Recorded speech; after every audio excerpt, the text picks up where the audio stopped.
our Washington, D.C. studios, this is the Muslim News on Muslim Network TV.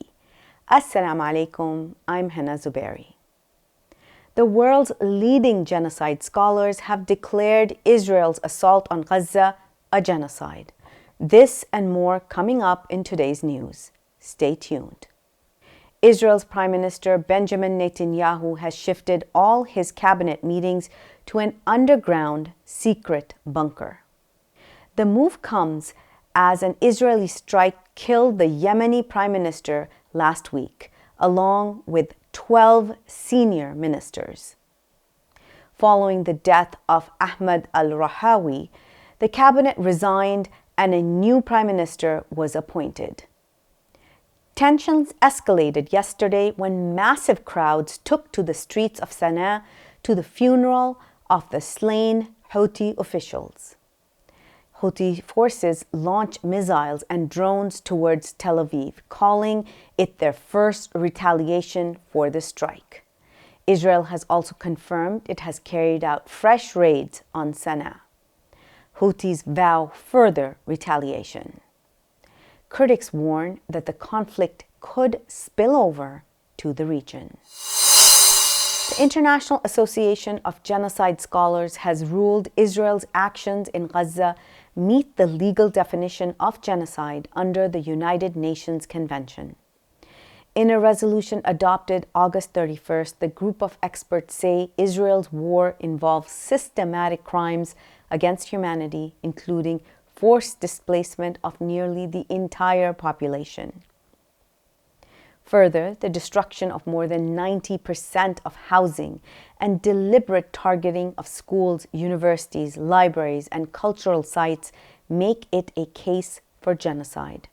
Scholars also cite torture, arbitrary detention, sexual violence, attacks on medical workers, and starvation through denial of food, water, medicine, and fuel. They note Israeli leaders have made repeated statements showing intent to destroy the Palestinian population. The resolution calls on Israel to immediately halt all genocidal acts, comply with the International Court of Justice orders, and cooperate with International Criminal Court arrest warrants. It is urging all countries to uphold their duties under the Genocide Convention and arms treaties. Palestinian Health Ministry says 6 more Palestinians, including a child, have died from famine and malnutrition in Gaza in the past 24 hours. That brings the total hunger-related deaths during the war to 367.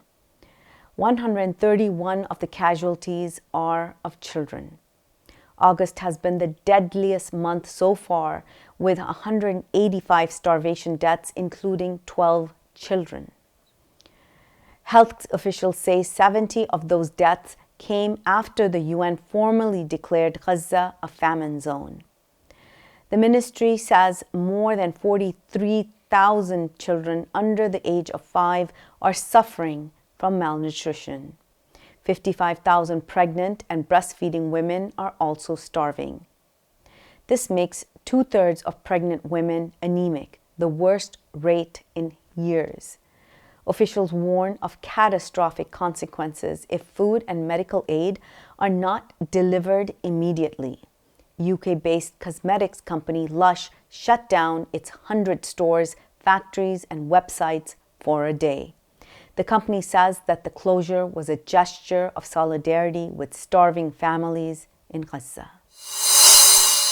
The Palestinian Health Ministry says hospitals in Gaza have received the bodies of 113 deceased Palestinians and 304 wounded in the past 24 hours. At least 44 people have been killed in fresh Israeli attacks since dawn, including those waiting for food aid. A pregnant woman and her unborn child have been killed in Gaza City, while 3 others died in another home. Tents near Rantisi Hospital have been struck, injuring civilians. In Sheikh Radwan, 10 people have been killed, with fires destroying shelters after incendiary bombs were dropped. In the occupied West Bank, far-right minister Bezalel Smotrich has vowed Israel will annex 82% of the territory. Since the start of the genocide nearly 2 years ago, at least 63,746 people have been killed and 161,245 wounded across Gaza. U.S. President Donald Trump says that the once dominant pro-Israel lobby in Washington is losing its influence and power. In an interview with the Daily Caller, Trump said that while Israel may be winning militarily, it is not winning the world of public relations. Trump said there was a time where a politician could not speak bad about Israel. He then singled out Representative Alexandria Ocasio-Cortez and her allies as the most vocal progressive Democrats, challenging the U.S. policy towards Israel. Trump said that the shift was clear as criticizing Israel has become increasingly common in Congress, as younger Republicans were also skeptical of U.S.'s support for Israel.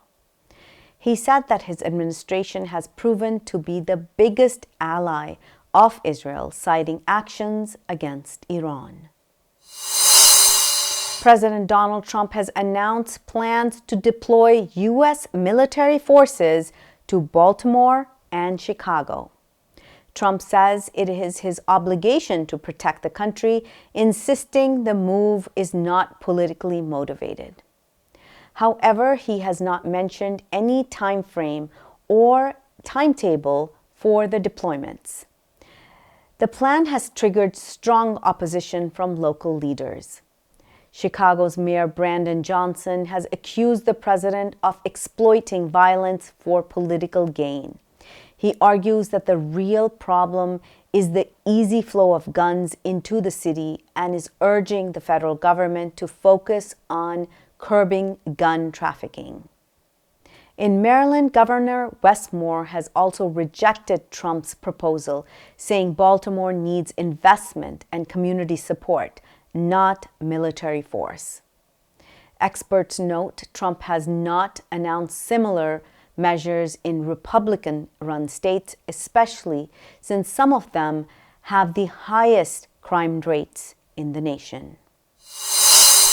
China staged a massive military parade in Beijing to mark 80 years since the end of World War II, with President Xi unveiling new weapons before world leaders. Details coming up next.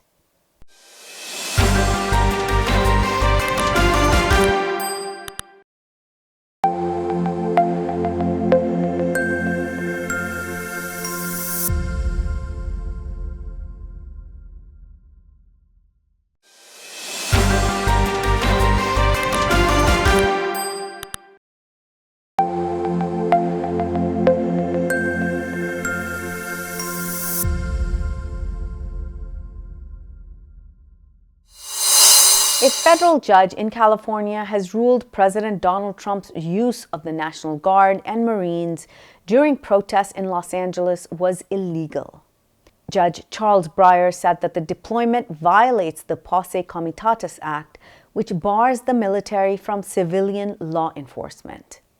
The ruling comes after California Governor Gavin Newsom challenged Trump's decision. Breyer found that there was no rebellion and that local law enforcement could have handled the protest. The judge blocked the troops from being used for arrests, searches, or crowd control, but has delayed the order until September 12th. About 300 U.S. troops remain in Los Angeles, though they are barred from policing duties. The Trump administration is expected to appeal the decision, setting the stage for another legal battle. The Trump administration is rolling out a new Medicare pilot program that will require prior approval for certain medical procedures. The plan will launch in January across 6 states: New Jersey, Ohio, Oklahoma, Texas, Arizona, and Washington. Medicare is the government's medical program covering seniors and people with disabilities. Unlike private insurance, it typically has allowed patients to get care without prior authorization. Analysts warn that the change will cause delays and worsen health outcomes. The Center for Medicare and Medicaid Services plans to use independent companies with AI to review some procedures, like knee surgeries, before approving Medicare coverage. Officials say doctors will still make the final call, but Democrats argue that adds delays and risks patient care. Critics accuse the organization's administrator, Dr. Mehmet Oz, of undermining traditional Medicare and risking patient health. China is celebrating 80 years since the end of World War II by displaying its military might in Beijing's Tiananmen Square. More than 10,000 troops marched in tight formations in a grand parade. President Xi Jinping presided over the event with notable attendees including Russian President Vladimir Putin, North Korea's Kim Jong-un, and leaders from 24 other countries. China also unveiled its latest weapons, including stealth fighters, hypersonic and intercontinental ballistic missiles, and early warning aircraft. The event attracted a crowd of 50,000. Xi addressed the troops and foreign guests, saying China would pursue peaceful development while ensuring its military remained state-of-the-art. Ian Chong of the National University of Singapore says that the event is a reminder to the global leaders that China is thriving under Xi Jinping's leadership. Chong says that the presence of foreign leaders signals China cannot be isolated despite U.S. pressure. On social media, U.S. President Donald Trump questioned if Xi Jinping would acknowledge America's role in World War II. Trump then sent warmest regards to Putin and Kim.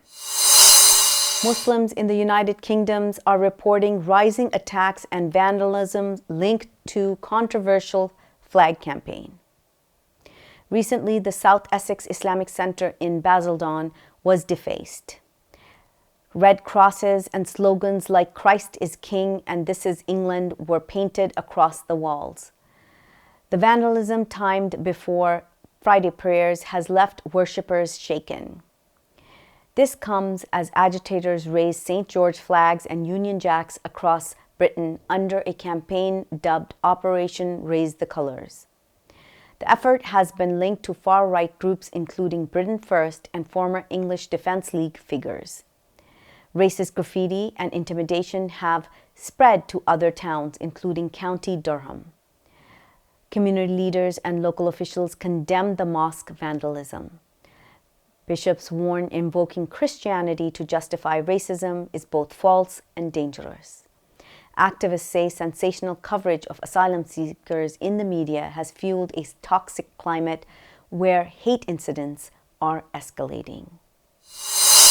The House has passed the Uyghur Policy Act with strong bipartisan support, advancing U.S. efforts to confront China's abuses against Uyghurs and other minorities. The legislation outlines a strategy to safeguard Uyghur ethnic and cultural and religious identity. The act empowers the Secretary of State to coordinate Uyghur-related human rights policies and develop plans to shut down detention camps in the region. Rights groups, including Justice for All, say that the measure strengthens accountability for China's repression and provides protection for Uyghur communities abroad who face harassment and surveillance. The bill now moves to the Senate, where backers hope for swift passage. A new trial conducted in Germany shows common allergy spray may help prevent COVID. Researchers tested azolastine, an over-the-counter antihistamine, on 450 healthy adults. Half used the spray 3 times a day for nearly 2 months, while the others used a placebo. COVID infections were much lower in the antihistamine group at 2.2% compared to 6.7% in the placebo group. The spray also reduced other respiratory illnesses, including flu and RSV. Scientists believe it may block the virus in the nasal lining or stop it from attaching to human cells. Experts caution that the study only involves young, healthy people and that larger studies are needed. They say it should not replace vaccines, but could be extra layer of protection, especially in crowded spaces. That's all from our Washington, D.C. studios. Thank you for watching Muslim News. We are a community channel dedicated to bringing you stories you can trust. Please like, share, and subscribe to our content. You can also comment to let us know what you think of our coverage. You can donate now by visiting muslimnetwork.tv/donate. For more content, please keep watching Muslim Network TV. Assalamu alaikum.